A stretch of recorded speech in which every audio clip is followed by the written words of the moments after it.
450 watt daya listrik mau dihapus. Katanya dibalikin lagi, nggak jadi dihapus. Kok galau gitu sih, bernegara kayak ababil, labil. Kemudian merembak lagi berita, kompor gas akan diganti dengan kompor listrik 1000 watt. Nah ini gimana nyambung logikanya ya? Listrik rumah nggak sampai 1000 daya watt. Lalu masaknya pakai apa kalau kompor gas diganti? Di tengah selalu gonjang-ganjing cara kelola negaranya, ada berita terbaru lagi dari calon wapres atau salah satu yang mau manggung lah di 2024 yang coba-coba bergaya ala-ala Pak Jokowi. Merakyat yang nggak natural namun terus disosialisasikan lewat medsos. Agak wagu sih dilihatnya. Katanya punya solusi untuk PLN. Bener solusi. Bosman ini kalau dengar kata jual, kayak gimana gitu radar curiganya. Maklum, mantan sales, mantan broker. Bawaannya tiap ada transaksi, itu komisi aja pikirannya. Begini ceritanya, solusi bosnya listrik PLN yang memonopoli tapi merugi itu, yaitu Pak Menteri BUMN, akhirnya memutuskan PLN resmi akan disubholdingkan, akan dipecah-pecah, akan dibagi-bagi dalam sub-sub yang independen. Subholding PLN ini nantinya akan dijadikan perusahaan terpisah dari induknya. Setelah dipisahkan akan dijual. Ketengan, baik untuk cari utangan penambahan modal maupun sebagian saham di Lego di pasar modal. Ada masalah apa hingga PLN mesti dipecah-pecah atau dipreteli seperti itu? Jawabannya supaya gampang dijual. Sebab kalau dijual gelondongan, nanti ketahuan siapa pembelinya. Nanti kalau pembelinya ternyata oligarki, maka akan ketahuan ternyata privatisasi PLN tersebut agar mereka bisa bawa pulang aset sebelum 2024. Satu alasan yang digunakan Pak Menteri BUMN dalam memecah-mecah PLN adalah alasan keuangan untuk memperbaiki kinerja keuangan PLN. Mengapa perlu diperbaiki? Karena utangnya PLN sangat besar. Jadi solusi atas utang adalah dengan mempreteli aset PLN. Menarik ya solusinya. Menarik sekali, jenius sekali, super jenius. Perusahaan yang disuap APBN kok di Lego? Itu pertanyaannya. Dan itu kita mau tanya kejeniusannya. Ketergantungan PLN pada subsidi dan kompensasi sangatlah tinggi.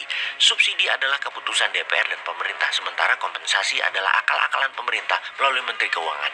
Dengan kompensasi, maka bisa diatur PLN untung atau rugi. Demi pencitraan, maka akan diatur tetap untung. PLN tidak dapat mempertahankan EBITDA tanpa subsidi dan pendapatan kompensasi yang jika digabungkan jumlahnya sekitar 66 triliun pada tahun 2020 dibandingkan dengan EBITDA sebesar 74 triliun. Ini adalah uang negara dari pajak, bukan dari usaha PLN. Sementara PLN sendiri harus fokus bayar utang. Bayangin, subsidi dikategorikan pendapatan. Lah gila sih sebenarnya. Oke, kita lanjut. Kecurigaan banyak pengamat keuangan adalah apakah dukungan keuangan dari pemerintah hanya menjadikan PLN sebagai saluran untuk menyalurkan uang kepada oligarki pemegang proyek PLN. Apalagi PLN hanya akan menguasai jaringan, sementara proyek pembangkitnya dibuat swasta. PLN memang jadi sarana bancaan yang paling empuk. Utang PLN sangatlah besar. Mereka menimbun utang untuk menopang belanja dan selanjutnya belanja untuk memperbesar kapasitas oligarki penikmat take or pay (TOP) dari pemerintah. Utang PLN dalam laporan keuangan semester 1 2022 mencapai 640 triliun, naik dari 630-an triliun dari periode yang sama tahun lalu. Merugi tapi dibayarin APBN. Kita perdalam lagi mengapa PLN rugi. Karena dalam 8 tahun terakhir manajemen kelolaan bernegaranya sesungguhnya dikelola anti-industrialisasi. Hanya membuat Indonesia negara dagang dan negara komoditi alam. Karena sedikit dan berkurangnya industri, maka deindustrialisasi itu membuat daya listrik di pembangkit listrik gak kepakai.